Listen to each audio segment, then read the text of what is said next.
옛날 아주 먼 옛날에 호랑이가 담배를 피우고 까치가 말을 하던 시절, 깊고 깊은 산골짜기 마을의 이름만 대면 누구나 알 법한 큰 기와집이 한 채 있었습니다.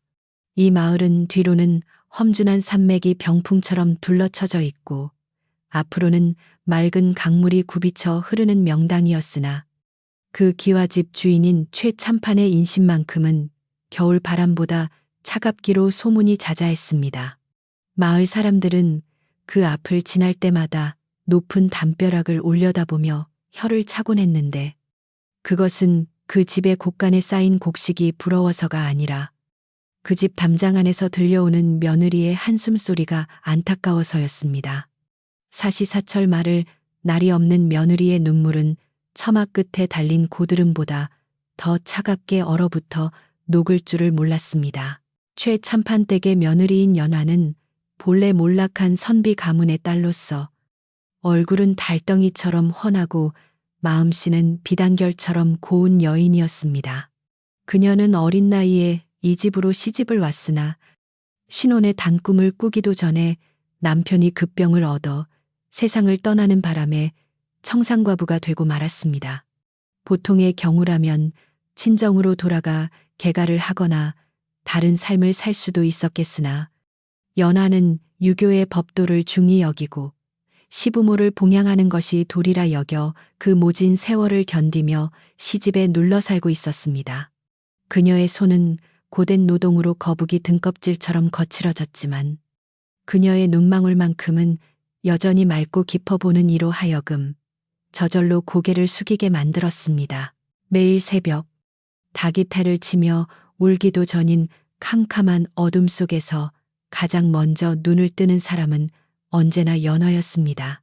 그녀는 살을 애는 듯한 찬 공기를 마시며 이부자리를 정리하고 밖으로 나가 살얼음이 낀 우물물을 길어 올렸습니다. 두레박줄을 잡아당기는 그녀의 가녀린 어깨 위로 희미한 새벽별이 내려앉았고 차가운 물에 손을 담글 때마다 손끝이 붉게 부어올랐지만 그녀는 입 밖으로 춥다는 말 한마디 내뱉지 않았습니다. 그저 묵묵히 부엌으로 들어가 아궁이에 불을 지피고 시부모님이 드실 밥을 짓기 위해 쌀을 씻는 소리만이 정적을 깰 뿐이었습니다. 타닥타닥 타오르는 장작불 소리는 마치 그녀의 타들어가는 속마음과도 같았습니다. 최참판댁의 부엌은 기름진 냄새가 끊이지 않아야 마땅했으나 연화가 밥을 짓는 동안에는 긴장감이 감돌았습니다. 쌀알 하나라도 흘려서는 안 되었고 밥물의 양이 조금이라도 많거나 적으면 시어머니의 불호령이 떨어졌기 때문입니다. 연화는 가마솥 뚜껑을 열 때마다 피어오르는 하얀 김 속에 얼굴을 파묻고 밥알이 윤기 있게 잘 익었는지 세심하게 살폈습니다. 뜸을 들이는 시간조차 마음을 놓을 수 없었던 그녀는 행주로 붓두막을 닦고 또 닦으며 시부모님의 기분이 오늘 하루는 평안하기를 간절히 빌고 또 빌었습니다. 그것은 그녀가 할 수 있는 유일한 저항이자 하루를 버티게 하는 작은 의식이었습니다. 날이 밝아오고 사랑방과 안방에서 헛기침 소리가 들려오면 연화의 움직임은 더욱 분주해졌습니다. 정성껏 차린 아침상을 들고 안방으로 들어가는 그녀의 발걸음은 마치 살얼음판을 걷는 듯 조심스러웠습니다. 따뜻한 밥과 국, 그리고 갖가지 반찬이 올라간 소반을 내려놓으며 그녀는 시부모님의 눈치를 살폈습니다. 시어머니는 숟가락을 들기도 전에 밥상 위를 훑어보며 꼬투리를 잡을 것이 없나 찾기 시작했습니다. 국이 식었다느니, 생선구이가 너무 짰다느니 하는 타박은 매일 아침 반복되는 일상이었기에 연화는 그저 고개를 숙인 채 죄송합니다. 다음에는 더 주의하겠습니다라는 말만 되풀이할 뿐이었습니다. 최참판인 시아버지는 시어머니보다 말수는 적었으나 그 위세와 고집은 더욱 대단했습니다. 그는 며느리가 올린 숭늉 그릇을 밀어내며 곰방대를 탁탁 털었고 그 소리는 연화의 가슴을 철렁하게 만들었습니다. 그는 집안의 대를 이을 손자를 보지 못하고 아들이 죽은 것을 마치 연화의 탓인 양 여겼기에 그녀를 볼 때마다 싸늘한 눈빛을 감추지 않았습니다. 집안에 들어온 사람이 복을 불러와야지.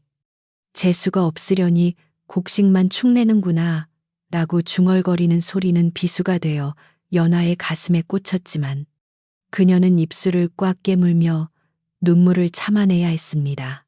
그녀에게는 변명할 자격조차 주어지지 않았기 때문입니다. 아침 식사가 끝나고 나면 연화의 하루는 본격적인 고행의 시작이었습니다.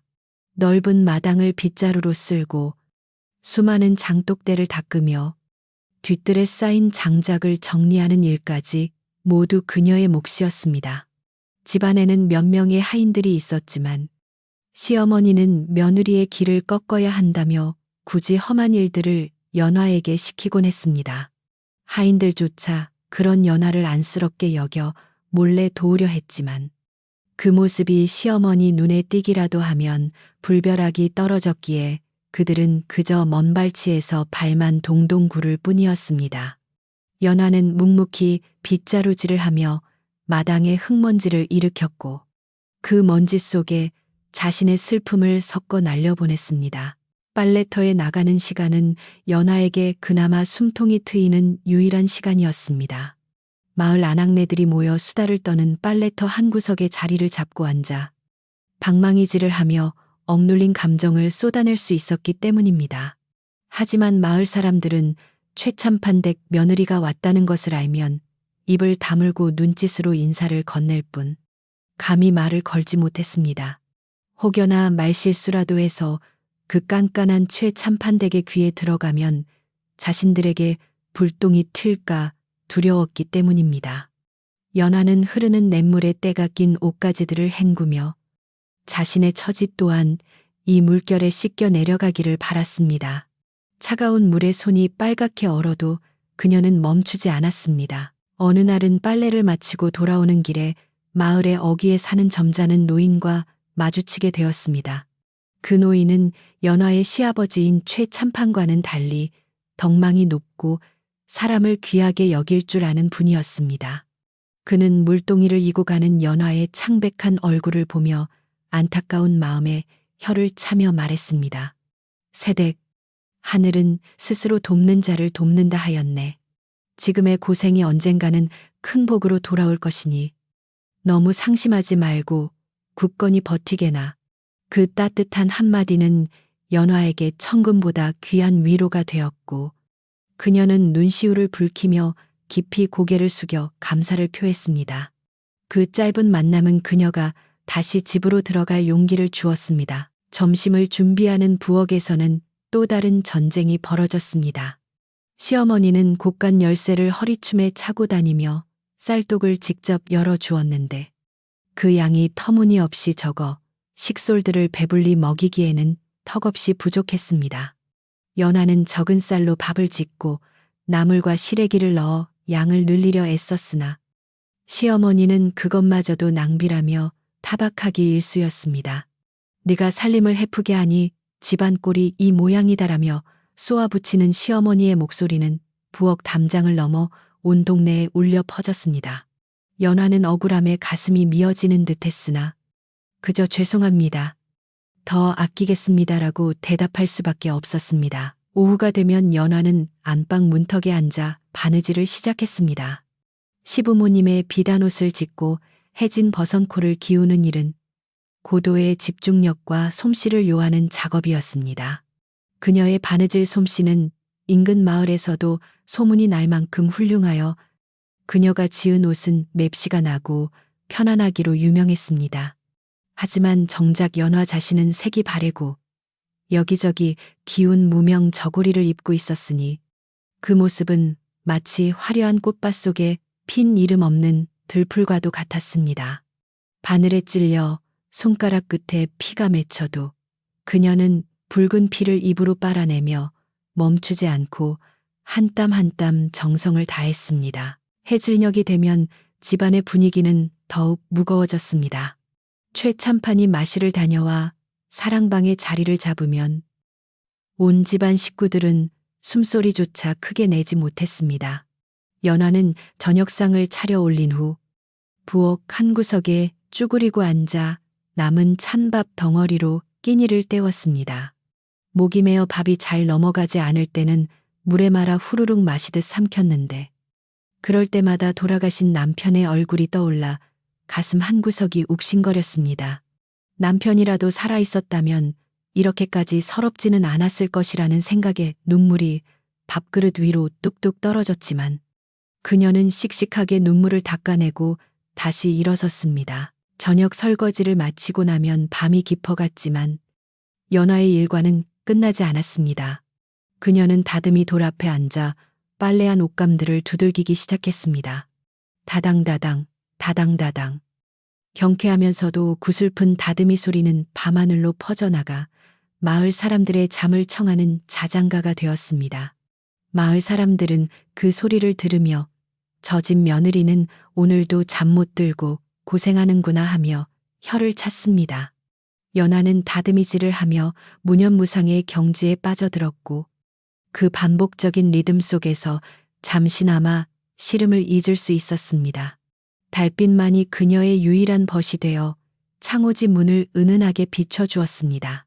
최참판 댁의 기와지붕 위로 둥근 보름달이 떠오른 어느 가을밤, 유난히 바람이 거세게 불어 닥쳤습니다. 마당에 있는 감나무 가지가 심하게 흔들리고 낙엽이 회오리치듯 날아다녔습니다. 연화는 문풍지가 떨리는 소리에 잠시 일손을 멈추고 밖을 내다보았습니다. 스산한 바람 소리는 마치 누군가가 울부짖는 소리처럼 들려 등골이 오싹해졌습니다. 그녀는 옷깃을 여미며 불길한 예감에 휩싸였으나 이내 고개를 저으며 헛된 생각을 떨쳐버리려 애썼습니다. 하지만 그 바람은 단순한 가을바람이 아니라 앞으로 그녀의 운명을 송두리째 뒤흔들 거대한 폭풍의 전조와도 같았습니다. 시부모님은 잠자리에 들기 전 안방에서 도란도란 이야기를 나누는 듯 했으나 그 내용은 결코 따뜻한 것이 아니었습니다. 문 밖에서 들려오는 희미한 대화 소리 속에 며느리라는 단어와 내보내야 한다는 말이 섞여 있었기 때문입니다. 최참판은 며느리가 들어온 후로 집안의 기운이 쇠했다며 점쟁이의 말을 인용했고 시어머니는 며느리가 먹는 쌀이 아깝다며 맞장구를 쳤습니다. 연하는 그 소리를 듣지 않으려 귀를 막고 싶었지만 너무나도 선명하게 들려오는 그 잔인한 말들은 그녀의 가슴을 난도질했습니다. 그녀는 자신이 이 집에서 더 이상 환영받지 못하는 존재임을 뼈저리게 느꼈습니다. 그날 밤, 연화는 쉽게 잠을 이루지 못하고 뒤척였습니다. 좁고 찬 방 안에 누워 천장을 바라보며 자신의 기구한 팔자를 한탄했습니다. 친정 부모님이 살아 계셨더라면 이렇게까지 천대받지는 않았을 것이라는 생각에 그리움이 사무쳤습니다. 하지만 그녀는 돌아갈 곳이 없는 몸이었습니다. 친정은 이미 기울어 흔적조차 찾기 힘들었고 유일한 의지처인 이 집에서 쫓겨난다면 길거리로 나앉아야 할 판이었습니다. 그녀는 베게릿을 적시며 조상님께 빌었습니다. 제발 이 모진 시련을 견딜 힘을 주시옵소서. 아니면 차라리 저를 데려가 주시옵소서. 다음 날 아침, 여느 때와 다름없이 밥상을 차려 들어갔을 때 시어머니의 태도는 평소보다 더욱 싸늘했습니다. 그녀는 밥상머리에서 대놓고 연화에게 면박을 주었습니다. 요즘 밥맛이 예전 같지 않다. 정성이 부족한 게지. 딴 마음을 품고 있는 게 분명해. 아무런 근거도 없는 트집이었지만 연화는 그저 죄인처럼 고개를 조아릴 수밖에 없었습니다. 시어머니의 눈빛에는 며느리에 대한 미움이 가득 차 있었고 그것은 이제 숨길 수 없는 적이로 변해 있었습니다. 연화는 그 시선이 너무나 두려워 숨조차 제대로 쉴 수 없었습니다. 마당에 나와 장독대를 닦고 있을 때 지나가던 옆집 할머니가 담장 너머로 말을 걸어왔습니다. 새댁, 얼굴색이 영 좋지 않아. 무슨 일 있는가? 할머니의 걱정스러운 물음에 연화는 애써 웃어 보이며 아닙니다. 그저 밤에 잠을 좀 설쳐서 그렇습니다라고 둘러댔습니다.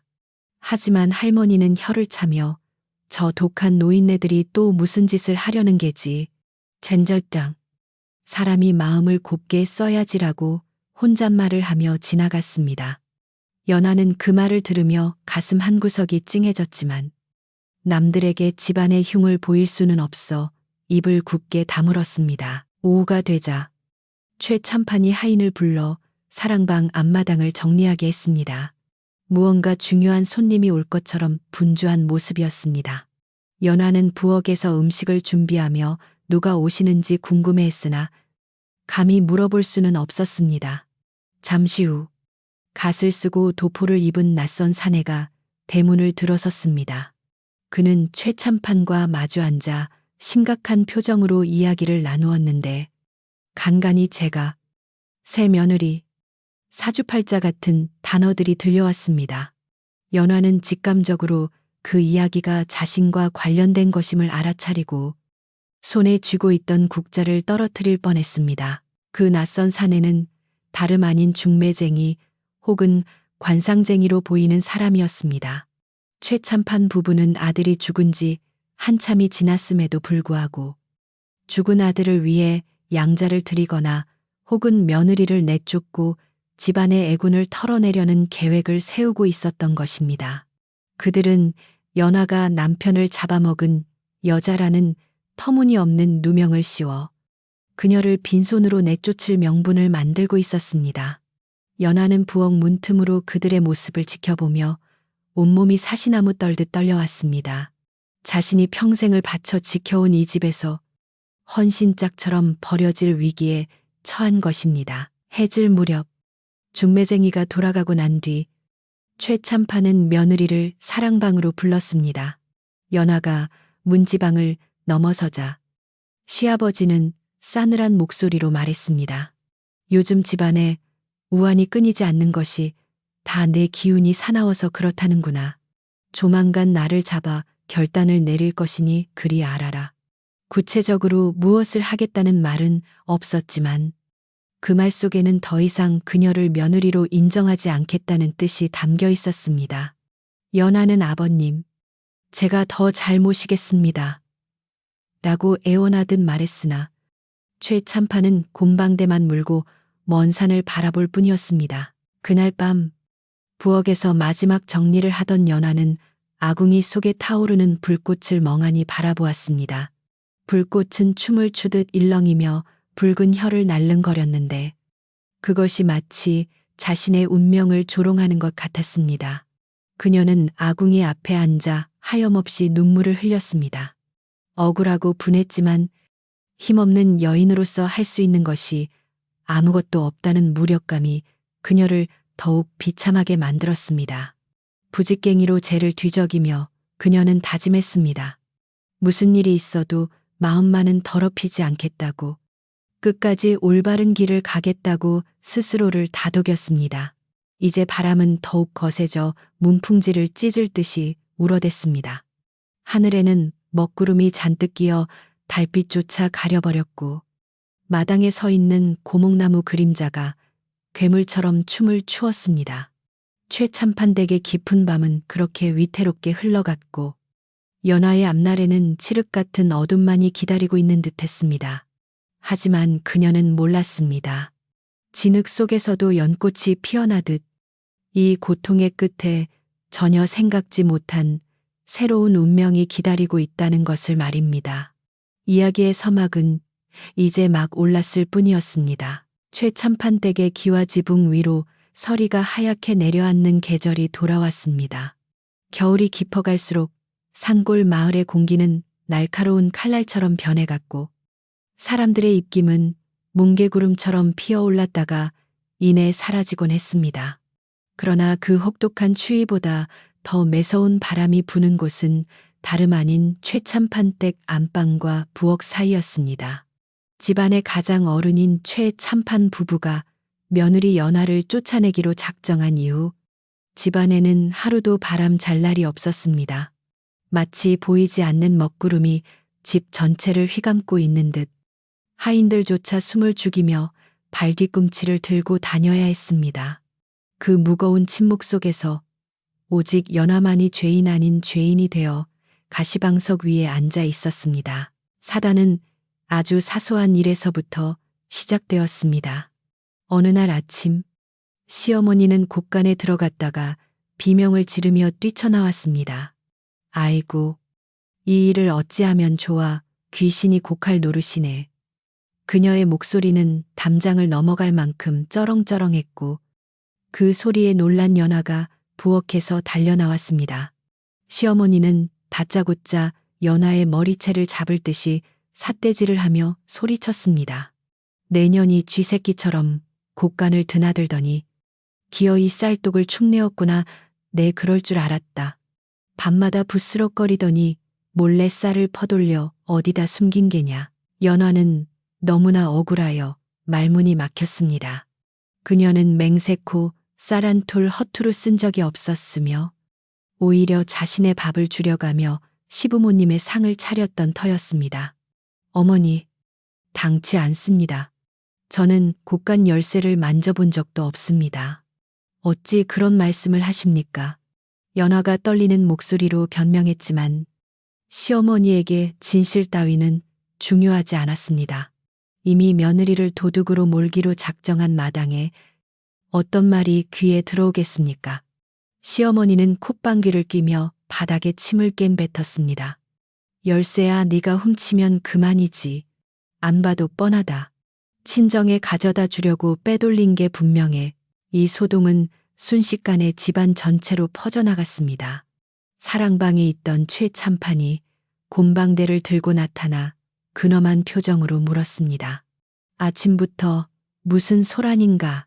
시어머니는 기다렸다는 듯이 남편에게 달려가 거짓 눈물을 찍어내며 하소연했습니다. 영감, 내 말을 좀 들어보소. 며느리라는 것이 시댁 물건을 제 것인 양퍼 나르고 있습니다. 쌀독이 텅텅 비어가는데 이 도둑년을 그냥 두고 보실 겁니까? 최참판은 며느리를 차가운 눈으로 내려다보며 혀를 찼습니다. 허허, 집안에 도둑을 키우고 있었군. 윗물이 맑아야 아랫물이 맑다더니 근본 없는 집안 탓을 해야 하나. 그날부터 연화에 대한 감시는 감옥을 방불케 할 정도로 삼엄해졌습니다. 시어머니는 며느리가 부엌에 들어갈 때마다 뒤를 졸졸 쫓아다니며 감시했고 밥을 풀 때도 숟가락 개수를 세어가며 눈을 부라렸습니다. 심지어는 빨래터에 갈 때도 하인을 시켜 감시하게 했으니 연하는 숨이 막혀 죽을 지경이었습니다. 하지만 그녀는 이 모든 수모를 묵묵히 견뎌냈습니다. 자신이 결백하다면 언젠가는 오해가 풀릴 것이라 믿었기 때문입니다. 그녀는 눈물로 얼룩진 베개를 베고 자면서도 다음 날이면 다시 일어나 마당을 쓸고 불을 지폈습니다. 그러나 시부모의 괴롭힘은 여기서 멈추지 않았습니다. 쌀 도둑 누명이 통하지 않자 이번에는 더 악랄한 방법을 동원했습니다. 며칠 뒤 시어머니는 자신이 아끼던 옥놀이개가 없어졌다며 또다시 집안을 뒤집어 놓았습니다. 내 귀한 놀이개가 감쪽같이 사라졌다. 이 방에 들어온 사람은 며느리밖에 없는데 이게 도대체 어찌 된 일이냐. 그녀는 하인들을 시켜 연화의 작은 방을 샅샅이 뒤지게 했습니다. 연화의 방은 초라하기 그지없어 숨길 곳조차 마땅치 않았지만 그들은 이불 호청을 뜯고 옷가지를 내던지며 난동을 부렸습니다. 물론 놀이개는 나오지 않았습니다. 시어머니가 미리 다른 곳에 숨겨두었거나 애초에 잃어버린 척 연기를 하는 것이었으니까요. 하지만 시어머니는 뻔뻔하게도 이렇게 말했습니다. 벌써 어디론가 빼돌린 게지. 아주 손버릇이 나쁘기로 작정을 했구나. 내 눈에 흙이 들어가기 전에는 저런 도둑년과 한 지붕 아래서 못 산다. 연화는 찢겨진 옷가지들을 부여잡고 하염없이 눈물을 흘렸습니다. 도둑이라는 낙인은 그녀의 영혼에 씻을 수 없는 상처를 남겼고 그 상처는 시간이 갈수록 타라터져가고 있었습니다. 이런 흉흉한 소문은 담장을 넘어 마을 우물가로 장터로 순식간에 퍼져나갔습니다. 최참판 댁 며느리가 쌀을 훔쳐 친정에 날랐다더라. 아니라네. 시어머니 폐물을 훔쳐 달아나려다 잡혔다던데 사람들의 입방아는 사실 여부와 상관없이 부풀려지고 왜곡되었습니다. 어떤 이들은 평소 연화의 행실을 알기에 그럴 리가 없다. 그 착한 새댁이 그럴 리 없어라며 고개를 저었지만 또 다른 이들은 원래 얌전한 고양이가 부뚜막에 먼저 올라가는 법이야 라며 혀를 찼습니다. 억울한 소문은 바람을 타고 날아가 연화의 귀에도 들어갔지만 그녀는 해명할 기회조차 얻지 못했습니다. 마을 사람들 중에서도 특히 연화를 안타깝게 여기는 이가 있었으니 바로 최참판댁에서 오랫동안 일해온 늙은 하인 김노인이었습니다. 그는 연화가 시집올 때부터 그녀를 지켜봐 왔고 그녀가 얼마나 성실하고 착한지 누구보다 잘 알고 있었습니다. 김노인은 마당을 쓸다 말고 한숨을 푹 쉬며 혼잣말을 했습니다. 하늘이 무심하시지. 어찌 저런 맑은 사람에게 먹구름을 보내시는가. 주인어른, 내외분이 너무하셔. 너무하셔. 그는 몇 번이나 주인에게 직언을 하려 했으나 신분의 벽과 주인의 서슬퍼런 성정에 눌려 입을 떼지 못하고 있었습니다. 그러던 어느 날 김노인은 더 이상 참을 수 없어 용기를 내었습니다.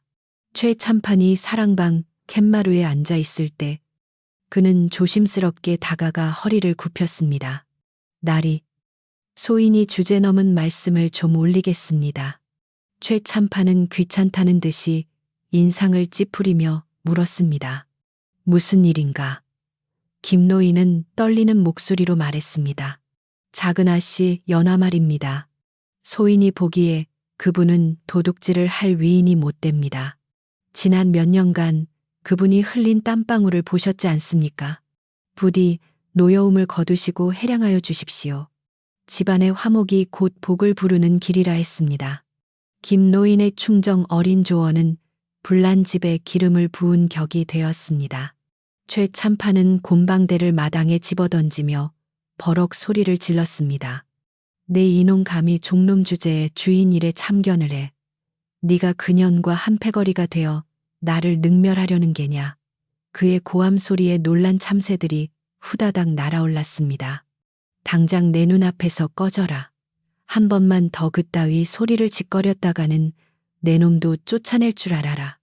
김노인은 얼굴이 하얗게 질려 뒷걸음질 쳤고 결국 아무것도 바꾸지 못한 채 물러날 수밖에 없었습니다. 이로써 연화를 변호해 줄 마지막 방패막이조차 사라지고 말았습니다. 집안의 분위기는 이제 걷잡을 수 없이 험악해졌습니다. 시어머니는 무당을 불러 굿을 해야 한다며 법석을 떨었습니다. 며느리가 들어온 뒤로 집안의 우환이 끊이질 않아. 며느리 살이 끼어서 아들이 죽고 재물이 나가는 거야.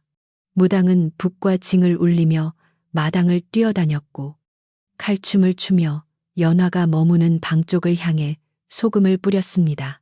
물러가라, 물러가라, 객귀야, 물러가라. 그 구파는 사실상 연화를 향한 공개적인 저주나 다름없었습니다. 연화는 방구석에 웅크리고 앉아 귀를 막았지만 징소리는 심장을 파고들며 그녀를 공포로 몰아넣었습니다. 무당이 돌아간 뒤 시어머니는 굿값이라며 쌀 2가마니를 내주었습니다. 연화에게는 쌀 한 줌이 아깝다며 굶기다시피 하면서 무당에게는 아낌없이 재물을 퍼주는 시어머니의 행동은 모순 그 자체였습니다. 하지만 그들에게 연화는 사람이 아니라 집안의 재물을 갉아먹는 해충이나 다름없었습니다. 연화는 부엌에서 찬물만 들이키며 허기를 달랬습니다. 배고픔보다 더 견디기 힘든 것은 인간으로서의 존엄이 짓밟히는 고통이었습니다. 그녀는 서서히 말라가고 있었고 눈빛만이 착하게 남아 생기를 잃어가고 있었습니다. 하루는 시아버지가 연화를 불러 앉혀놓고 족보 이야기를 꺼냈습니다. 우리 최씨 가문은 대대로 뼈대 있는 집안이다. 그런데 네가 들어온 뒤로 대가 끊길 위기에 처했어. 네가 진정으로 남편을 생각한다면 스스로 거취를 결정하는 것이 도리가 아니겠느냐. 말은 점잖게 했지만 뜻은 명확했습니다. 제 발로 나가라는 것이었습니다. 연하는 고개를 떨구고 눈물을 흘리며 답했습니다. 아버님, 제가 부족하여 심려를 끼쳐드려 죄송합니다. 하오나 저는 죽어서도 이 집안의 귀신이 되겠다고 맹세하고 들어왔습니다. 부디 저를 내치지 말아 주십시오. 그러나 최참판의 마음은 바위처럼 단단했습니다.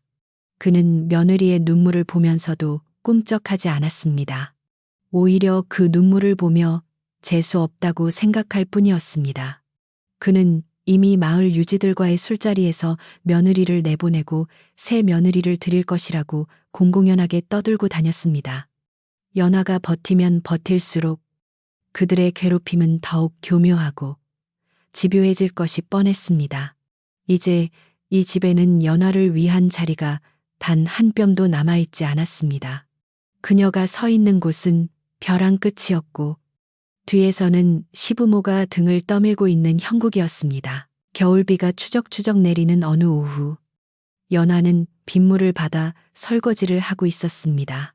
차가운 빗물이 손등을 타고 흘러내려 뼛속까지 시리게 만들었습니다. 그때 대문 밖에서 웅성거리는 소리가 들렸습니다. 동네 아이들이 최참판댁 담장에 돌을 던지며 노래를 부르고 있었습니다. 도둑 며느리 쫓겨난다네. 쌀도둑 며느리 어디로 가나. 아이들은 어른들의 말을 흉내내며 아무런 악의 없이 노래를 불렀지만 그 노랫소리는 연화의 가슴을 후벼 파는 비수가 되었습니다. 그녀는 그릇을 놓치고 주저앉아 소리 없는 오열을 토해냈습니다. 이 모든 상황을 지켜보던 옆집의 아주머니가 담장 너머로 연화에게 떡 한 조각을 던져주었습니다. 세댁, 이거라도 먹고 기운 차려. 세상 일이 다 그렇다네. 쥐구멍에도 볕들 날 있다고 하지 않던가. 아주머니는 누가 볼세라 황급히 사라졌지만 흙바닥에 떨어진 떡 조각은 연화에게 큰 위로가 되었습니다. 그녀는 흙을 털어내고 그 떡을 입에 넣었습니다. 목이 메어 넘어가지 않았지만 살아야겠다는 본능이 그녀를 움직였습니다. 그래, 억울해서라도 살아야지. 죽으면 이 누명을 누가 벗겨주나. 밤이 되자 시어머니는 연화에게 터무니없는 과제를 던져주었습니다. 오늘 밤 안으로 이 콩 한 마를 다 고르고 팥 한 마를 다 삶아서 앙금을 만들어 놓아라.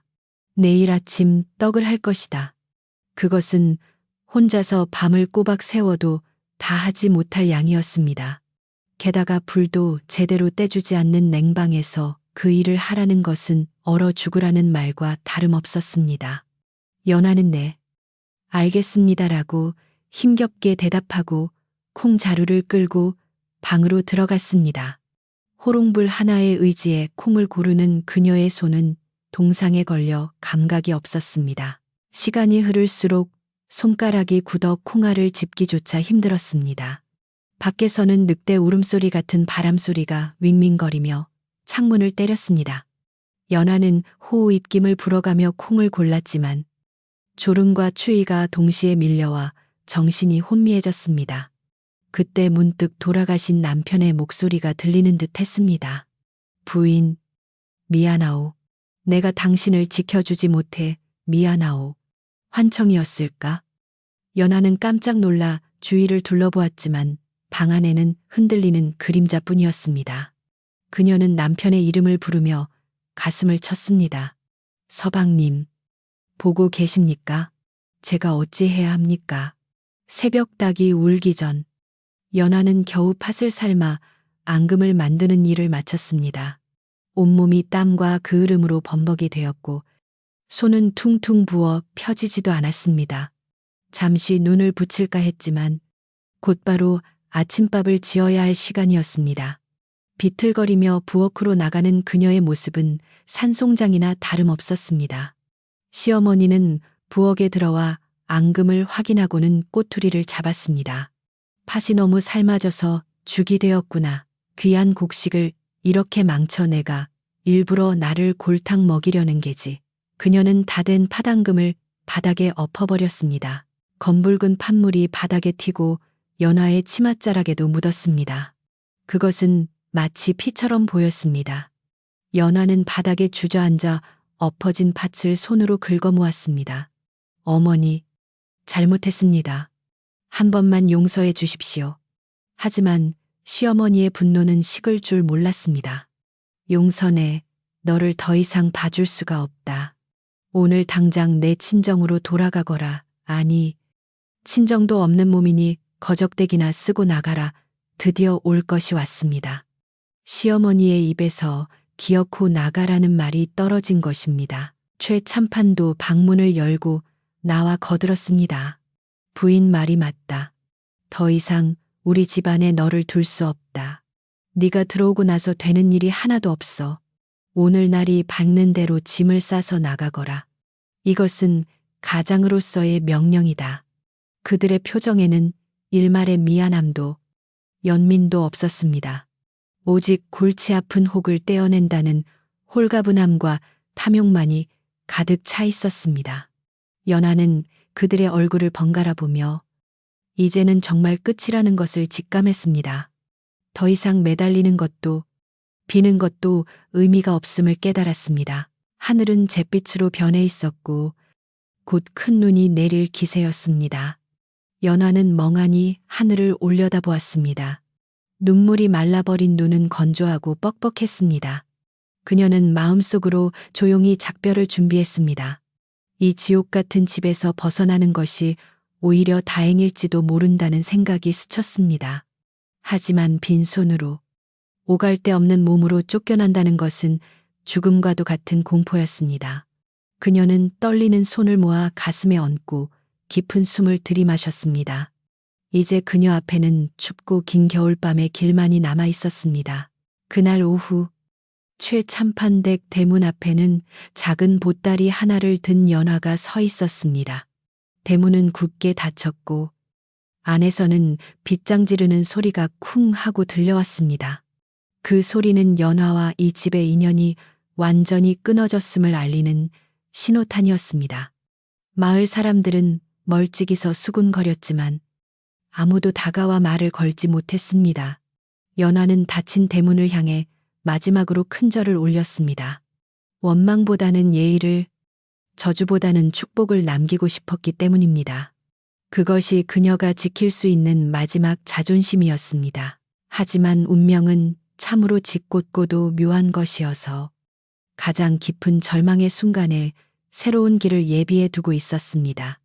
연화가 흘린 눈물이 땅에 스며들어 언젠가 거대한 나무를 키워낼 걸음이 되리라고는 담장 안의 그 누구도 상상하지 못했을 것입니다. 매서운 바람이 연화의 얇은 옷깃을 파고들었지만 그녀는 이를 악물고 발걸음을 옮겼습니다. 마을 어귀를 돌아 산길로 접어드는 그녀의 뒷모습 위로 하얀 눈발이 하나둘 흩날리기 시작했습니다. 이제 진짜 이야기가 시작되려 하고 있었습니다. 최참판댁의 거대한 대문이 굳게 닫히는 순간 세상은 온통 하얀 절망으로 뒤덮인 듯 했습니다. 하늘에서는 굵은 눈발이 쉴 새 없이 쏟아져 내렸고 그 눈은 연화의 가녀린 어깨 위로 무겁게 쌓여갔습니다. 쫓겨난 그녀가 가진 것이라고는 낡은 보따리 하나와 얇은 속옷 한 벌, 그리고 발을 감싼 해진 버선뿐이었습니다. 마을 어귀를 벗어나는 그녀의 발자국은 눈 위에 깊게 패였지만 금세 쏟아지는 눈에 덮여 흔적도 없이 사라졌습니다. 마치 그녀가 이 세상에 존재하지 않았던 사람인 것처럼 세상은 그녀의 흔적을 지우려 하는 듯했습니다. 연화는 뒤를 돌아보고 싶었으나 차마 고개를 돌릴 수 없었습니다. 그곳에는 자신을 내친 비정한 시부모와 차가운 담벼락만이 있을 뿐이라는 것을 너무나 잘 알고 있었기 때문입니다. 살을 애는 듯한 칼바람이 몰아칠 때마다 연화는 몸을 휘청거렸습니다. 갈 곳 없는 발걸음은 정처 없이 산길로 향했습니다. 마을 사람들의 눈을 피해 숨을 곳이라도 찾아야 했기에 그녀는 본능적으로 인적이 드문 깊은 산속으로 들어갔습니다. 눈보라가 얼굴을 때릴 때마다 눈물이 핑 돌았지만 흐르는 눈물조차 곧바로 얼어붙어 볼을 따갑게 만들었습니다. 이대로 가다간 얼어 죽겠구나 하는 생각이 스쳤지만 죽음이 두렵다기보다는 차라리 이 고통스러운 삶이 끝나는 것이 나을지도 모른다는 체념이 앞섰습니다. 그녀는 눈밭에 주저앉아 하늘을 올려다 보았습니다. 잿빛 하늘은 끝도 없이 넓었고 그 어디에도 그녀를 위한 따뜻한 햇살 한 줌은 보이지 않았습니다. 해가 저물자 산속의 어둠은 빠르게 찾아왔습니다. 사방은 칠흑 같은 암흑천지로 변했고 들리는 것은 윙윙거리는 바람 소리와 나뭇가지가 부러지는 소리뿐이었습니다. 짐승들의 울음소리가 멀리서 들려올 때마다 연화는 공포에 질려 몸을 떨었습니다. 배고픔과 추위, 그리고 공포가 한꺼번에 밀려와 그녀의 정신을 혼미하게 만들었습니다. 다리의 감각은 이미 없어진 지 오래였고 손끝은 돌덩이처럼 굳어 움직이지 않았습니다. 그녀는 앙상한 나무 밑동에 몸을 웅크리고 앉아 마지막 기도를 올렸습니다. 부디 다음 생에서는 따뜻한 사랑을 받는 사람으로 태어나게 해주소서. 의식이 가물가물해지며 깊은 잠속으로 빠져들려던 찰나였습니다. 그때였습니다. 멀리서 희미한 불빛 하나가 깜빡이는 것이 보였습니다. 처음에는 도깨비 불인가 싶어 눈을 비벼보았지만 그것은 분명 사람의 흔적이 느껴지는 따뜻한 주황색 불빛이었습니다. 죽기 직전에 본 환상일까 의심하면서도 연화는 마지막 남은 힘을 짜내어 그 불빛을 향해 기어갔습니다. 눈밭을 기어가며 손과 무릎이 찢어졌지만 그 불빛만이 유일한 생명줄처럼 느껴졌습니다. 가까이 다가가 보니 그곳은 산 중턱에 자리 잡은 작고 허름한 초가집이었습니다. 낡은 문틈 사이로 흘러나오는 불빛과 함께 나지막하게 글을 읽는 소리가 들려왔습니다. 하늘은 둥글고 땅은 네모지니 그 소리는 차가운 겨울밤을 가르는 맑은 계곡물 소리처럼 청아했습니다. 연화는 떨리는 손으로 살인문을 두드리고 싶었으나 힘이 빠져 그 자리에 쓰러지고 말았습니다. 털썩하는 소리에 글 읽는 소리가 뚝 끊겼고 잠시 후 방문이 열리며 한 선비가 호롱불을 들고 나왔습니다. 그는 갓을 쓰고 낡은 도포를 걸친 젊은 사내였는데 맑고 깊은 눈매에는 기품이 서려 있었습니다. 그는 눈밭에 쓰러진 여인을 발견하고 소스라치게 놀라 달려왔습니다. 이보시오, 정신 차리시오. 이런 엄동설 안에 어찌 이곳에 쓰러져 있단 말이오. 선비는 주저없이 연화를 업고 방 안으로 뛰어들어갔습니다. 남녀가 유별하다는 법도 따위를 따질 겨를이 없었습니다. 사람의 목숨이 경각에 달린 위급한 상황이었기 때문입니다. 따뜻한 아랫목에 눕혀진 연화는 한동안 정신을 차리지 못했습니다. 선비는 급히 아궁이에 장작을 더 넣고 꽁꽁 언 그녀의 손발을 주무르며 혈액순환을 도왔습니다. 그리고 부엌에서 끓인 따뜻한 미음을 숟가락으로 떠서 조심스럽게 그녀의 입에 넣어 주었습니다. 미지근한 국물이 목을 타고 넘어가자 얼어붙었던 연화의 몸속 장기들이 하나둘 깨어나는 듯 했습니다. 긴 시간이 흐른 뒤 연화는 희미하게 눈을 떴습니다. 낯선 천장과 흙냄새, 그리고 걱정스러운 눈빛으로 자신을 내려다보는 낯선 사내가 보였습니다. 그녀는 화들짝 놀라 몸을 일으키려 했으나 선비가 부드럽게 그녀를 제지했습니다. 안심하시오. 해치려는 것이 아니오. 몸이 많이 상했으니 누워 계시오. 날이 밝자 연화는 정신을 수습하고 선비에게 자초지종을 털어놓지는 못하고 그저 길을 잃었다고만 둘러댔습니다. 선비는 그녀의 남루한 행색과 슬픈 눈빛을 보며 깊은 사연이 있음을 짐작했으나 꼬치꼬치 캐묻지 않는 배려를 보였습니다. 그는 자신을 이 선비라고 소개하며 과거 시험을 준비하기 위해 이 깊은 산속 오두막에서 홀로 공부하고 있다고 했습니다. 집안을 둘러보니 세간살이라고는 낡은 책상 하나와 책 몇 권, 그리고 이불 한 채가 전부였습니다. 곳간은 텅 비어 있었고 부엌에는 며칠 묵은 보리쌀 한 줌만이 남아있을 뿐이었습니다. 가난하지만 비굴하지 않고 맑은 정신을 가진 선비의 모습에 연화는 깊은 감명을 받았습니다. 연화는 자신의 목숨을 구해준 이 선비에게 보답해야겠다고 마음먹었습니다. 비록 쫓겨난 몸이지만 그녀에게는 야무진 살림 솜씨가 있었습니다. 그녀는 아픈 몸을 추스르자마자 부엌으로 들어갔습니다. 엉망으로 흩어져 있던 부엌을 말끔히 치우고 산 주변에서 캐온 겨울철, 뿌리 채소와 말린 시래기를 이용해 정성껏 밥상을 차렸습니다. 보잘것없는 재료였지만 연화의 손을 거치자 구수하고 깊은 맛이 나는 훌륭한 요리가 되었습니다.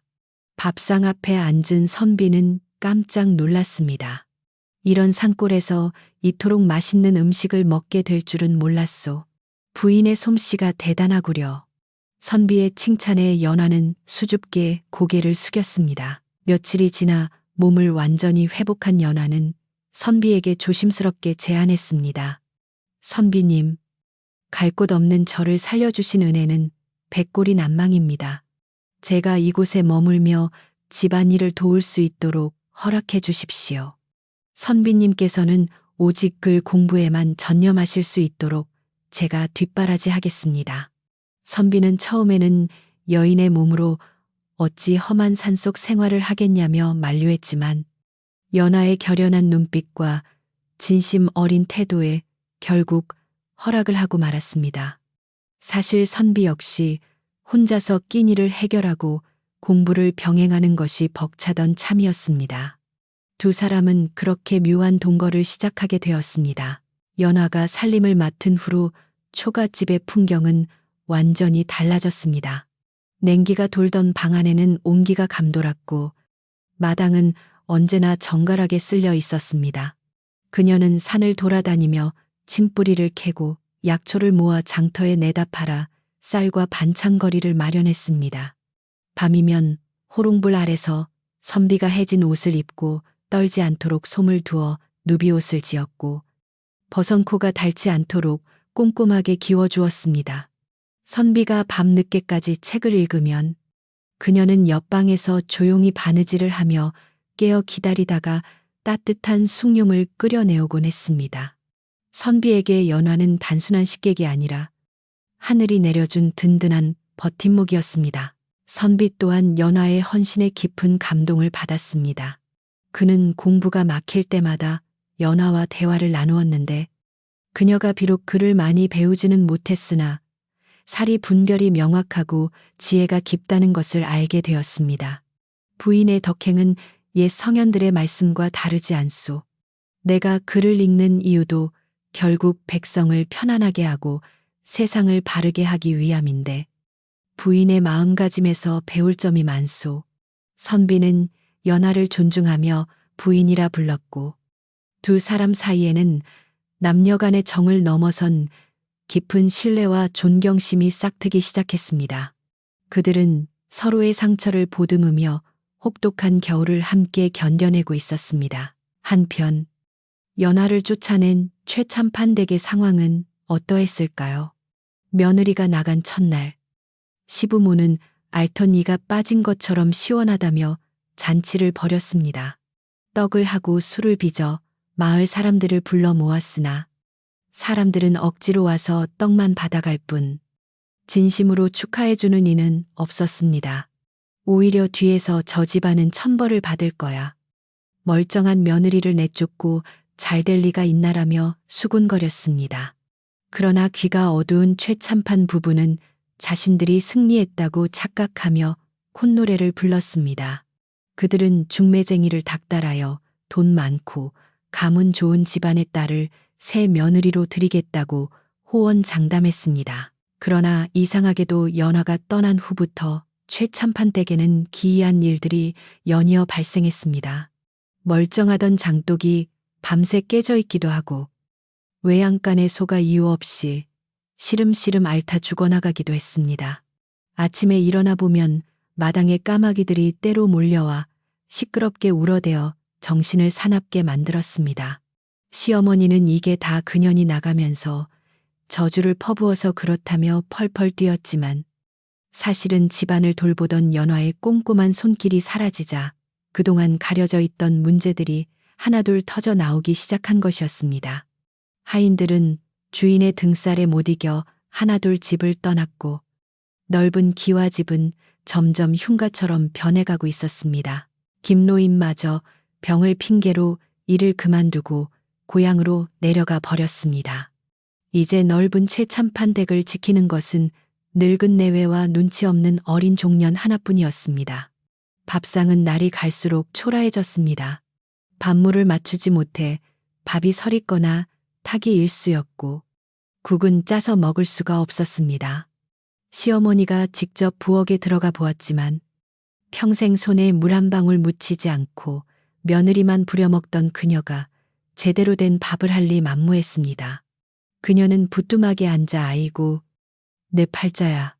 돈 주고 사온 종년들도 쓸모가 없네 하며 신세 한탄을 했지만 쫓겨난 연화가 차려주던 따뜻하고 정갈한 밥상이 사무치게 그리워질 줄은 꿈에도 몰랐습니다. 산속 오두막에는 어느덧 봄 기운이 찾아오기 시작했습니다.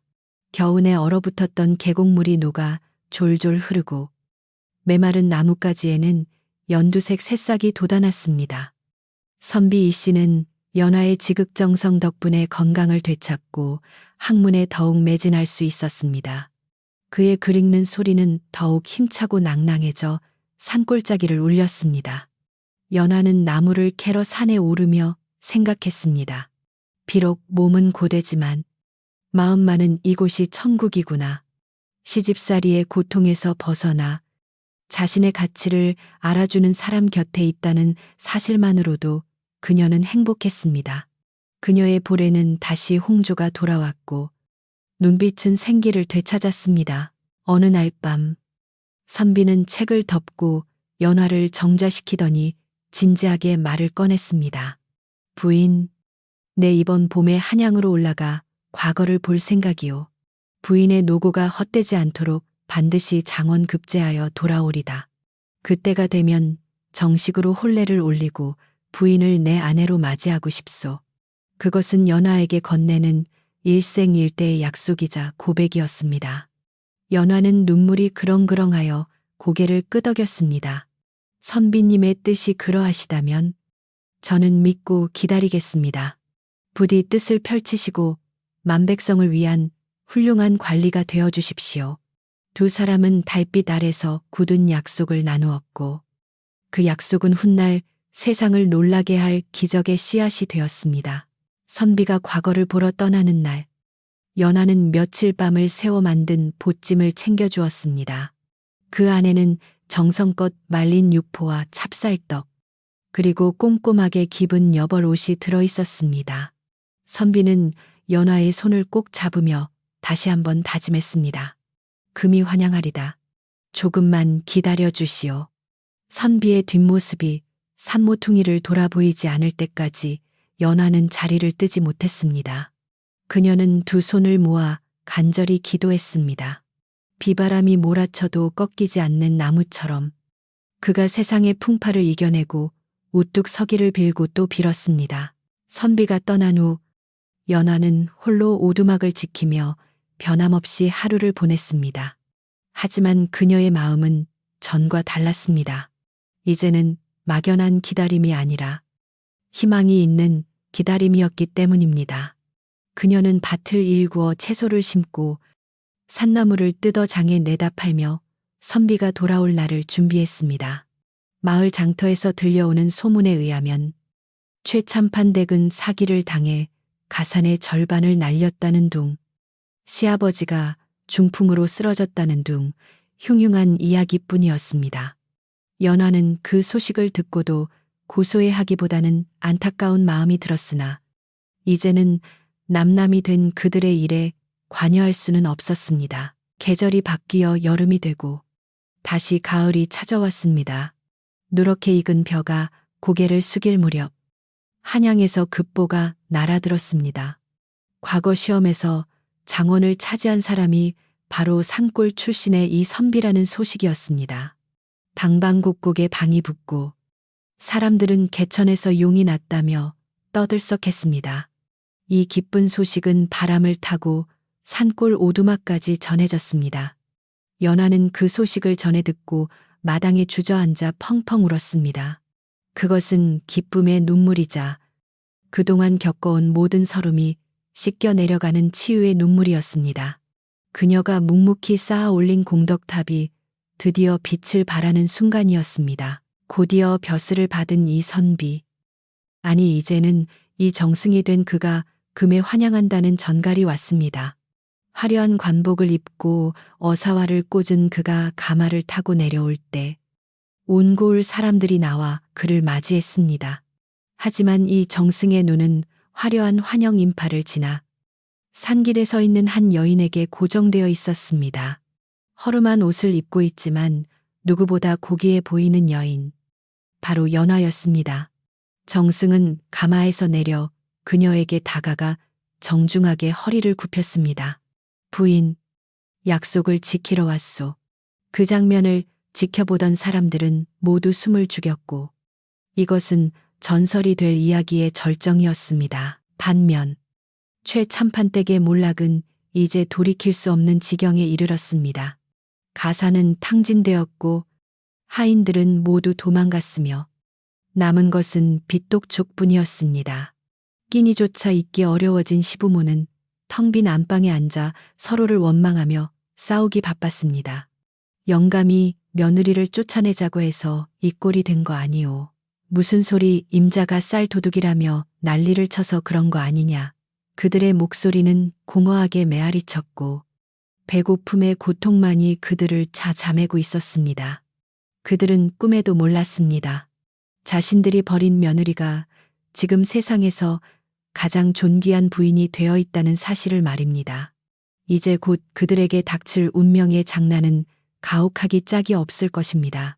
세월은 유수와 같이 흘러 어느덧 강산이 변한다는 10년의 세월이 훌쩍 지났습니다. 한양 도성 안에서도 가장 으리으리하고 기품 있기로 소문난 이 정승의 대감마님 댁은 언제나 사람들로 문전성시를 이루었습니다. 그 집의 주인인 이 정승은 임금님의 두터운 신임을 받는 청백리로서 나라의 큰일을 도맡아 처리하느라 눈코 뜰 새 없이 바빴고 안주인인 정경부인 연화는 그 덕망과 자애로움으로 장안의 칭송을 한 몸에 받고 있었습니다. 연화는 과거의 모진 시집살이와 산속 오두막에서의 고생을 거름삼아 아랫사람을 너그럽게 품고 가난한 이웃을 살피는 데 온 정성을 쏟았습니다. 그녀가 입은 비단 치마폭에서는 향긋한 꽃내음 대신 사람 냄새가 났고 그녀의 손길이 닿는 곳마다 훈훈한 온기가 피어났습니다. 연화는 매달 초하루와 보름이 되면 대문 앞에 큰 가마솥을 걸어놓고 죽을 쑤어 배고픈 이들에게 나누어 주었습니다. 자신이 겪었던 뼈저린 굶주림의 고통을 누구보다 잘 알기에 밥 한 끼의 소중함을 잊지 않았던 것입니다. 그녀는 하인들에게 항상 일렀습니다. 배고픈 사람이 찾아오면 절대 빈손으로 돌려보내지 마라. 그들이 누구든 따뜻한 밥 한 그릇은 대접해야 한다. 이러한 정경 부인의 선행은 입에서 입으로 전해져 한양뿐만 아니라 먼 시골 구석구석까지 살아있는 보살이라는 소문이 퍼져나갔습니다. 사람들은 이 정승의 높은 벼슬보다 부인의 넓은 마음을 더 우러러보며 존경을 표했습니다. 반면 멀리 떨어진 산골 마을의 최참판댁은 이제 폐허나 다름없는 몰골로 변해버렸습니다. 10년 전 며느리를 내쫓은 이후로 집안은 급격히 기울어 그 많던 전답은 모두 남의 손에 넘어가고 으리으리하던 기와집마저 빚쟁이들에게 빼앗기고 말았습니다. 최참판 부부는 마을 외딴 곳에 있는 다 쓰러져가는 초가삼간에 얹혀 살며 하루하루 끼니를 걱정해야 하는 처량한 신세가 되었습니다. 곰방대를 물고 호령하던 최참판은 중풍으로 한쪽 다리를 절게 되었고 독살스럽던 시어머니는 허리가 굽어 땅만 보고 걷는 꼬부랑 할머니가 되었습니다. 그들의 옷은 기워 입을 천조차 없어 누더기가 되었고 얼굴은 때가 껴서 본래의 형체를 알아보기 힘들 정도였습니다. 마을 인심은 이미 그들에게서 등을 돌린 지 오래였습니다. 예전의 위세를 믿고 거들먹거리던 그들을 기억하는 마을 사람들은 인과응보라며 혀를 찾고 누구 하나 따뜻한 밥 한 덩이 건네는 이가 없었습니다. 시어머니는 배고픔을 참지 못해 남의 집밭에서 몰래 물을 뽑아 먹다 들켜 망신을 당하기도 했고, 최참판은 장터에서 떨어진 과일 껍질을 주워 먹으며 연명했습니다. 그들은 서로를 원망하며 싸우는 힘조차 남아있지 않았습니다. 밤마다 차가운 냉방에서 새우잠을 자며 그들은 문득문득 옛 며느리 연화를 떠올렸습니다. 그때 그 아이를 내보내지 말았어야 했는데 하는 뒤늦은 후회가 밀려왔지만 엎질러진 물을 다시 담을 수는 없었습니다. 그러던 어느 날 장터 구석에 쭈그리고 앉아있던 최참판 부부의 귀에 솔깃한 소문이 들려왔습니다. 한양에 사는 이 정승댁 부인이 인심이 후하여 거지가 찾아가도 쌀밥에 고깃국을 먹여준다는 이야기였습니다. 지나가던 보부상들이 하는 말이었는데 그 부인이 얼마나 자비로운지 칭송이 자자했습니다. 시어머니의 눈이 번쩍 뜨였습니다. 영감, 들었소. 한양에 가면 굶어 죽지는 않는다고 하오. 우리 여기서 이럴 게 아니라 한양으로 갑시다. 최참판은 처음에는 말도 안 되는 소리라며 고개를 저었지만 당장 굶어 죽을 판의 체면이고 뭐고 따질 겨를이 없었습니다. 결국 두 노인은 마지막 남은 힘을 짜내어 한양으로 가는 머나먼 길을 떠나기로 결심했습니다. 한양으로 가는 길은 늙고 병든 노부부에게는 지옥과도 같은 고행길이었습니다. 집시는 진작에 달아 없어져 맨발로 자갈길을 걸어야 했고 얻어먹을 집이 없으면 길가에 핀 잡초를 뜯어먹으며 허기를 달랬습니다. 비가 오면 다리 밑에서 웅크리고 자고 눈이 오면 남의 집 처마 밑에서 밤을 지새웠습니다. 그들은 길을 걸으며 지난날의 죄를 뉘우치기는커녕 자신들의 팔자 타령만 늘어놓았습니다. 내 팔자가 어쩌다 일이 되었는가? 전생에 무슨 죄를 지어서 말년에 이 고생을 하는가? 그들은 여전히 자신들의 불행이 며느리를 내쫓은 업보라는 사실을 인정하려 들지 않았습니다. 그저 운이 없었다고, 세상이 야박하다고 탓할 뿐이었습니다. 우여곡절 끝에 한 달 만에 도착한 한양은 눈이 휘둥그레질 만큼 번화하고 거대했습니다. 높고 낮은 기와집들이 끝도 없이 펼쳐져 있고 거리에는 비단옷을 입은 사람들이 넘쳐났습니다. 최참판 부부는 자신들의 초라한 행색이 부끄러워 고개를 들지 못하고 구석으로 숨어들었습니다. 물어물어 이정승 댁을 찾아가니 과연 소문대로 대궐 같은 기와집 앞에는 수많은 빈민들이 줄을 서서 음식을 기다리고 있었습니다.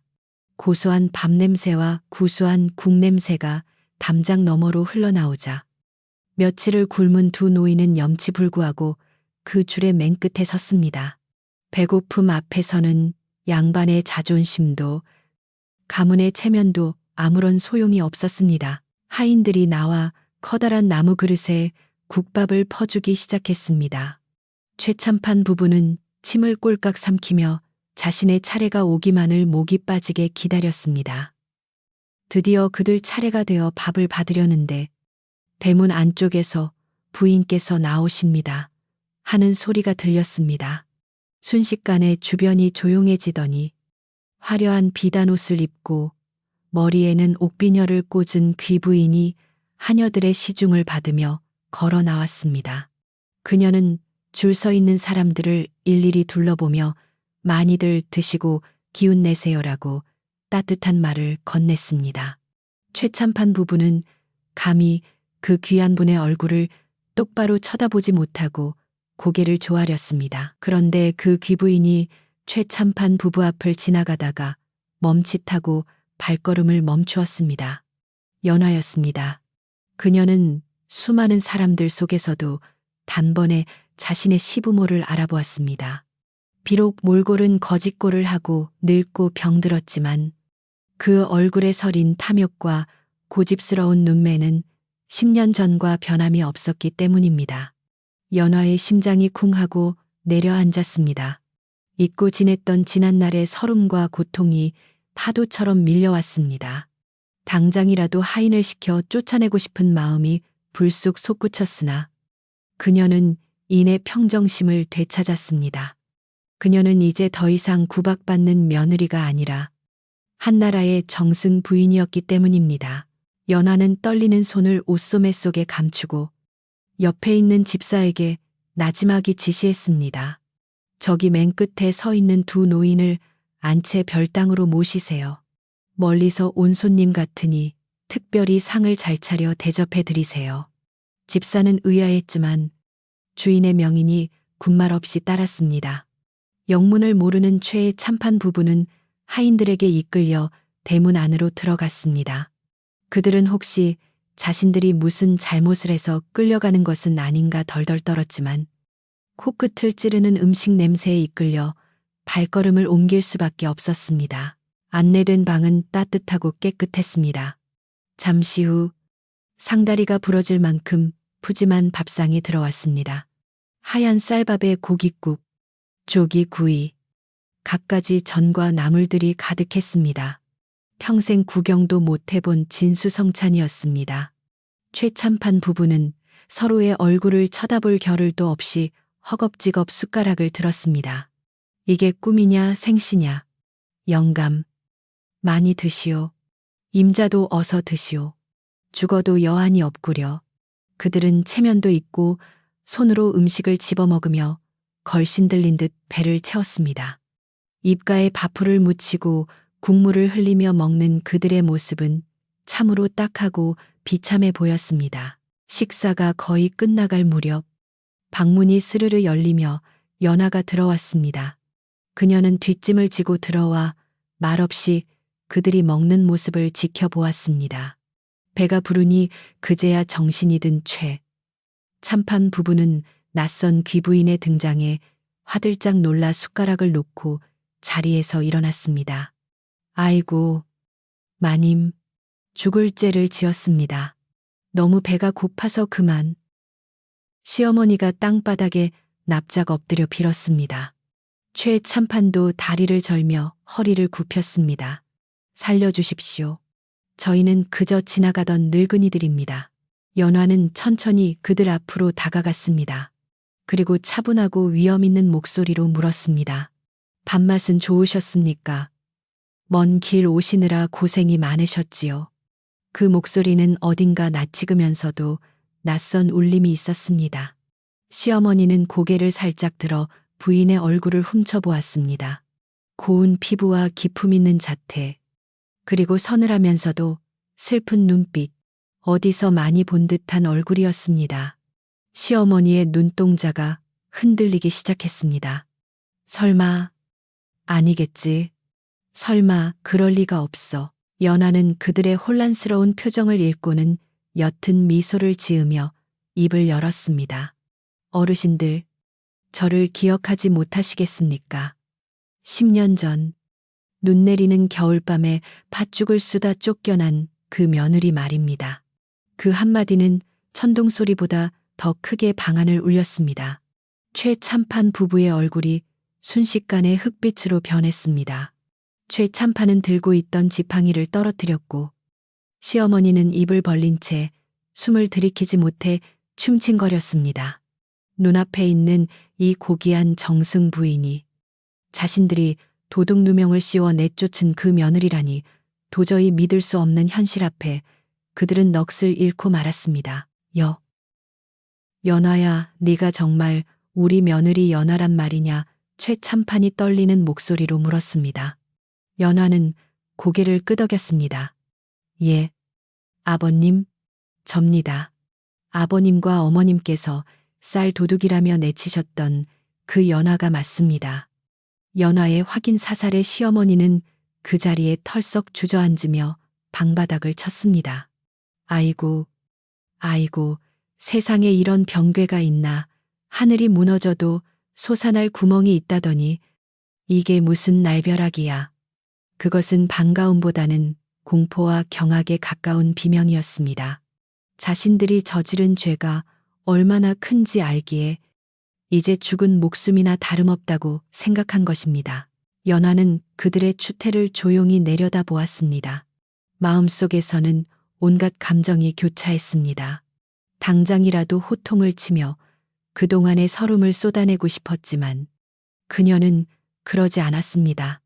이미 승패는 결정났고 복수보다 더 큰 것은 용서와 관용을 통해 그들을 부끄럽게 만드는 것임을 알았기 때문입니다. 두 분, 참으로 많이 늙으셨습니다.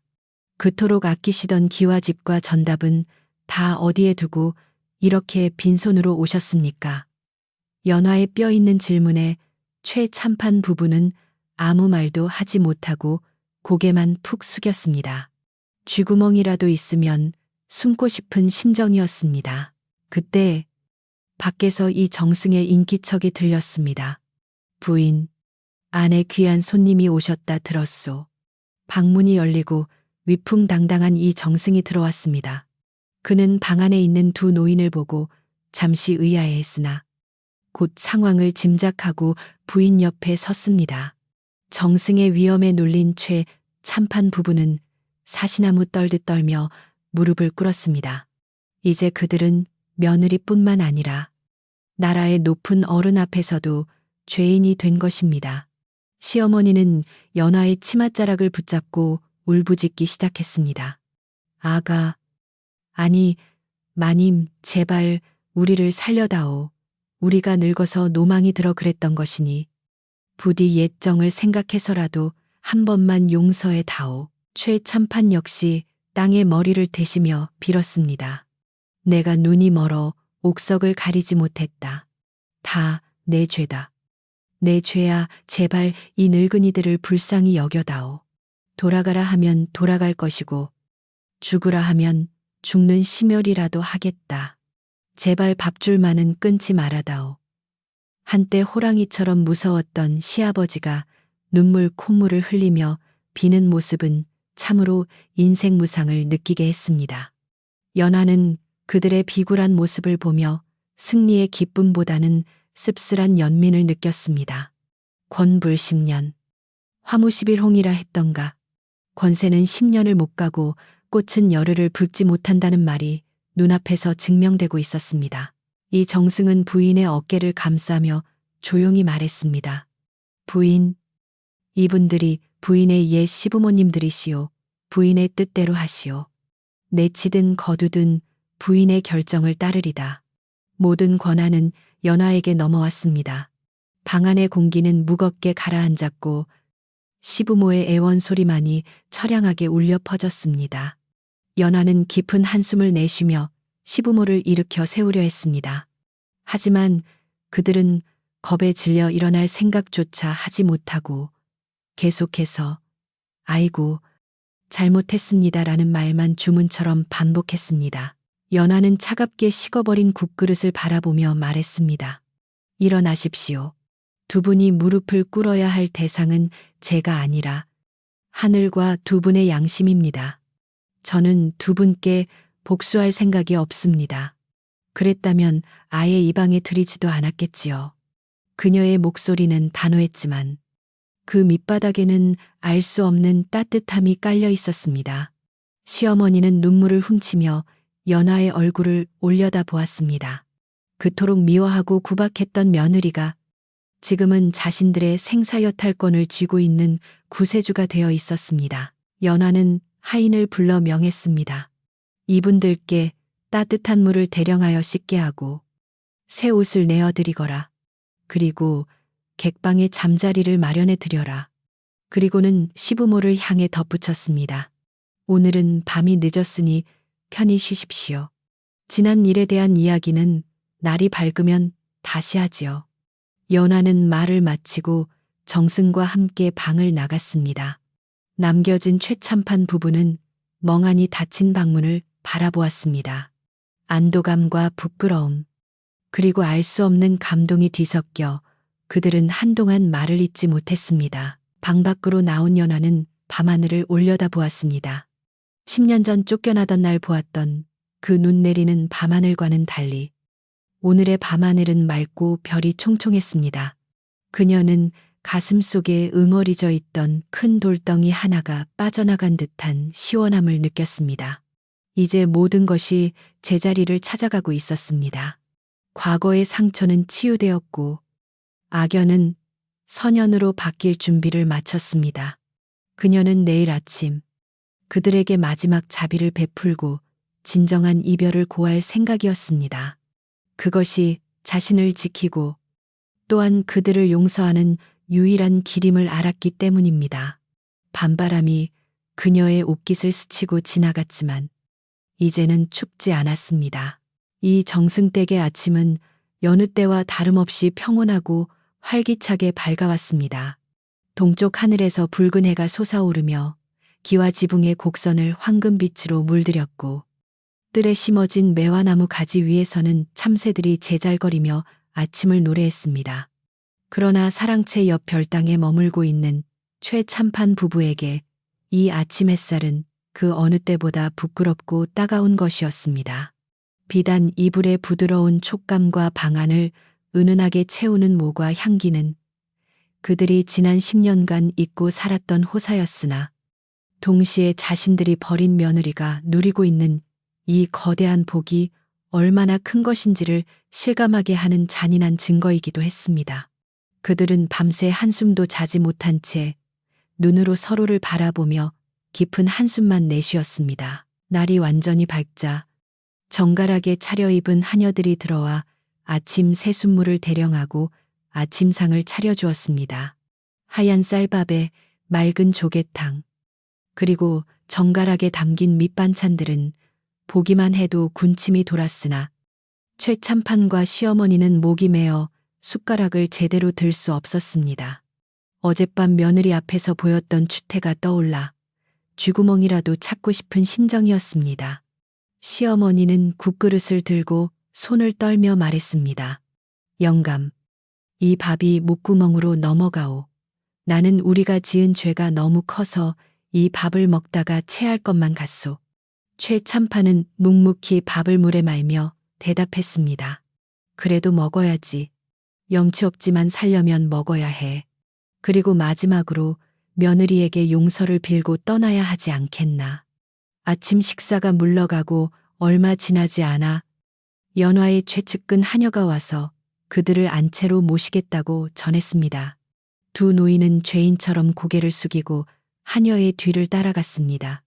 넓은 마당을 지나 안채로 들어가는 길에는 잘 가꾸어진 정원과 연못이 있었고 곳곳에서 일하는 하인들의 모습은 활기가 넘쳤습니다. 예전 최참판 댁이 잘 나가던 시절보다 몇 배는 더 융성하고 풍요로운 풍경이었습니다.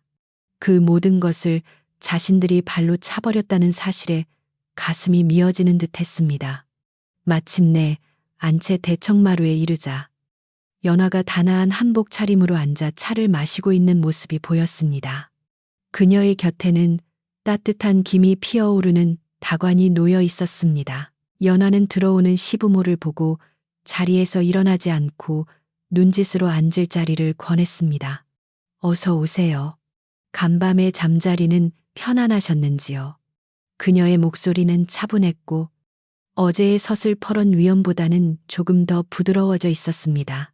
최참판 부부는 엉거주춤 자리에 앉아 감히 눈을 맞추지 못하고 방바닥만 응시했습니다. 시어머니가 먼저 울먹이며 입을 열었습니다. 부인. 아니, 아가. 어제는 우리가 너무 놀라고 당황하여 못 볼 꼴을 보였다. 이 늙은이들이 죽을 죄를 지었다. 네가 이렇게 훌륭하게 된 것을 보니 우리가 얼마나 어리석었는지 이제야 뼈저리게 느낀다. 최참판도 거들었습니다. 그렇다. 우리 집안이 망한 것은 다 내 덕이 부족하고 욕심이 과했던 탓이다. 너를 내쫓고 나서 하루도 마음 편할 날이 없었다. 네가 우리를 원망하고 저주해도 할 말이 없다. 그저 살려만 준다면 어디 가서 죽은 듯이 조용히 살겠다. 그들의 사과는 비굴함보다는 뒤늦은 후회와 체념이 섞인 진심에 가까웠습니다. 10년이라는 세월과 몰락의 고통이 그들의 콧대 높던 자존심을 완전히 꺾어놓은 것입니다. 연화는 그들의 쭈글쭈글해진 손과 구분 등을 바라보며 가슴 한구석에서 짠한 연민이 솟아오름을 느꼈습니다. 미움도 사랑이 남아있어야 하는 것이라는데 이제는 그저 안쓰러운 마음뿐이었습니다. 연하는 찻잔을 들어 한 모금 마신 뒤 천천히 입을 열었습니다. 아버님, 어머님, 지난밤 곰곰이 생각해 보았습니다. 10년 전 그 추운 겨울밤, 저를 내치셨을 때 저는 하늘이 무너지는 줄 알았습니다. 억울하고 원통하여 피눈물을 흘렸지요. 하지만 지금 돌이켜보면 그때 저를 내쳐주신 덕분에 제가 지금의 서방님을 만나고 이 자리에 있을 수 있게 되었습니다.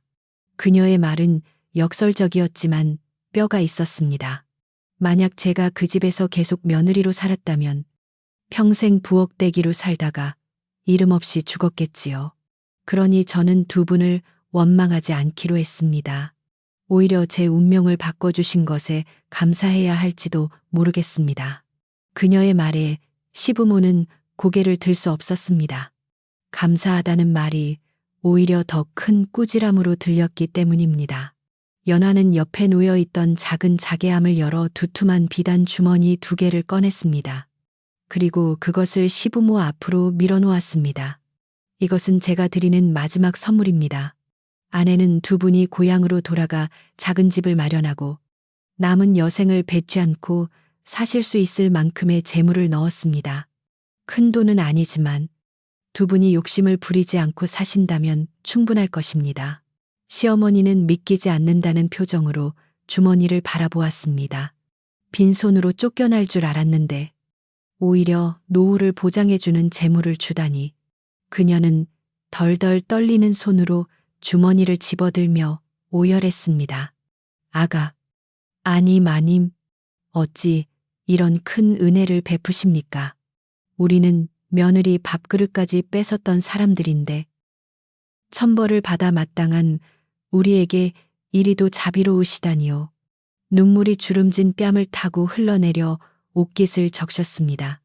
최 참판 역시 눈시울이 붉어져 고개를 떨구고 미안하다, 고맙다는 말만 되뇌었습니다.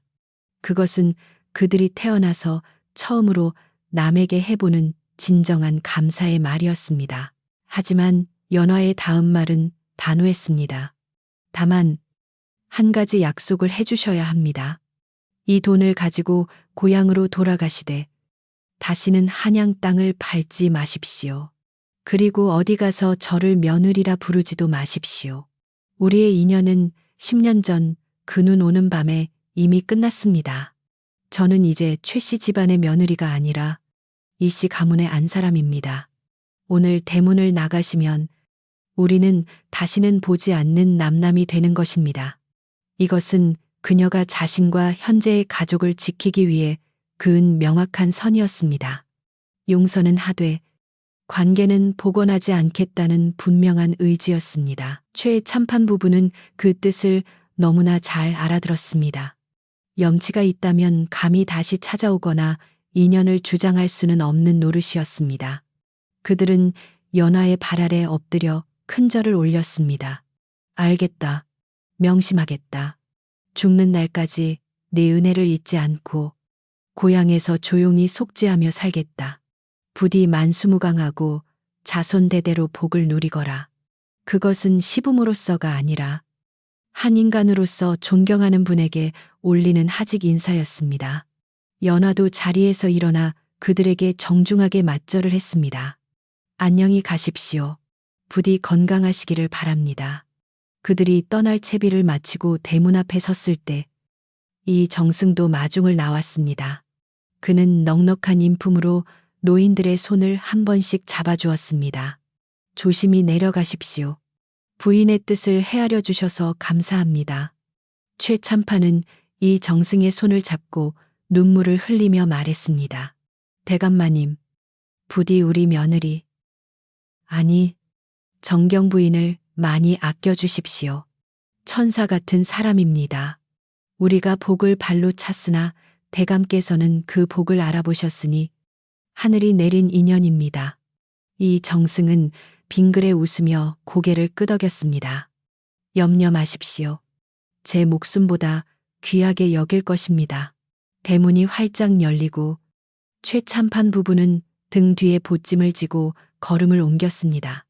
10년 전 연화가 쫓겨나던 날처럼 하늘은 높았지만 오늘은 따뜻한 햇살이 그들의 등을 비추고 있었습니다.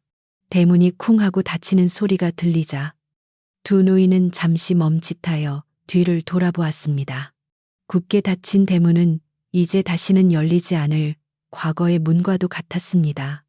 하지만 그들의 품속에는 따뜻한 돈주머니와 함께 마지막으로 사람다운 대접을 받았다는 따뜻한 기억이 남아 있었습니다. 영감, 갑시다. 이제 욕심 버리고 남은 생은 착하게 살아봅시다.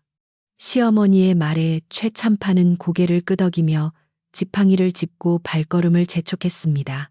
시부모를 떠나보낸 연하는 대문이 닫힌 자리를 한참 동안 바라보았습니다. 마음속에 남아있던 묵은 체증이 완전히 사라진 듯 가슴이 뻥 뚫리고 시원했습니다. 그녀는 이제야 비로소 과거의 악몽에서 완전히 해방된 기분이었습니다. 곁에 서 있던 이 정승이 부드럽게 그녀의 어깨를 감싸 안았습니다. 수고했소, 부인. 참으로 어렵고 힘든 결정을 훌륭하게 해내셨소. 당신의 그 넓은 마음이 나를 더욱 부끄럽게 하고 또 존경하게 만드오. 남편의 따뜻한 위로에 연하는 비로소 긴장을 풀고 옅은 미소를 지었습니다. 서방님 덕분입니다. 서방님이 저를 믿고 지켜주지 않으셨다면 저는 여전히 원망 속에 갇혀 살았을 것입니다. 이제 정말 다 끝났습니다. 과거는 흘러갔고 우리에게는 오늘과 내일만 남았습니다. 두 사람은 손을 맞잡고 안채로 걸어 들어갔습니다. 마당의 꽃들은 바람에 흔들리며 춤을 추었고 어디선가 불어오는 바람에는 향긋한 봄 내음이 실려 있었습니다. 집안의 하인들도 주인의 평온한 모습을 보며 안도의 미소를 지었고 집안 전체에는 다시금 평화롭고 따뜻한 기운이 감돌았습니다. 그날 저녁, 이 정승댁의 저녁상은 그 어느 때보다 단출하면서도 정겨웠습니다. 산의 진미 대신 연화가 직접 텃밭에서 가꾼 채소로 만든 소박한 반찬과 된장찌개가 올라왔습니다. 부부는 마주 앉아 밥을 먹으며 도란도란 이야기를 나누었습니다. 내일은 읍내에 나가 가난한 아이들에게 글을 가르치는 일을 좀 더 알아봐야겠소. 정승의 말에 연하는 고개를 끄덕였습니다. 예, 저는 곳간을 열어 다가오는 겨울을 대비해 소못을 짓도록 하겠습니다. 권력을 탐하기보다 나누는 기쁨을 아는 두 사람의 대화는 밤이 깊도록 이어졌습니다. 달이 휘영청 밝게 떠올라 창호지 문을 은은하게 비추었습니다. 연화는 잠자리에 들기 전 마루 끝에 앉아 달을 올려다 보았습니다. 둥근 달 속에서 문득 고향에 내려가고 있을 시부모의 얼굴이 스쳐 지나갔습니다. 부디 그들도 이제는 욕심을 내려놓고 마음의 평화를 얻기를, 그래서 남은 생이라도 사람답게 살다 가기를 진심으로 빌었습니다. 누군가를 미워하는 마음은 결국 자신을 갉아먹는 독이라는 것을 그녀는 긴 세월을 통해 깨달았습니다. 이제 그녀의 마음속에는 독 대신 향기로운 연꽃만이 가득 피어 있었습니다. 이 이야기는 입에서 입으로 전해져 마을 사람들 사이에서 오랫동안 회자되었습니다. 사람들은 며느리를 구박하면 최참판댁처럼 망하고 마음을 곱게 쓰면 연화처럼 복을 받는다는 교훈을 아이들에게 가르쳤습니다. 또한 진정한 복수란 상대방을 해치는 것이 아니라 보란 듯이 잘 살아서 베풀어 줌으로써 스스로를 부끄럽게 만드는 것임을 깨닫게 되었습니다. 최참판댁이 있던 자리는 숲이 우거져 옛 흔적을 찾을 수 없게 되었지만 이 정승 부부의 덕행은 비석에 새겨진 글귀보다 더 오래도록 사람들의 가슴 속에 남게 되었습니다. 밤이 깊었습니다. 바람이 자고 새들도 둥지에서 잠든 고요한 시간입니다.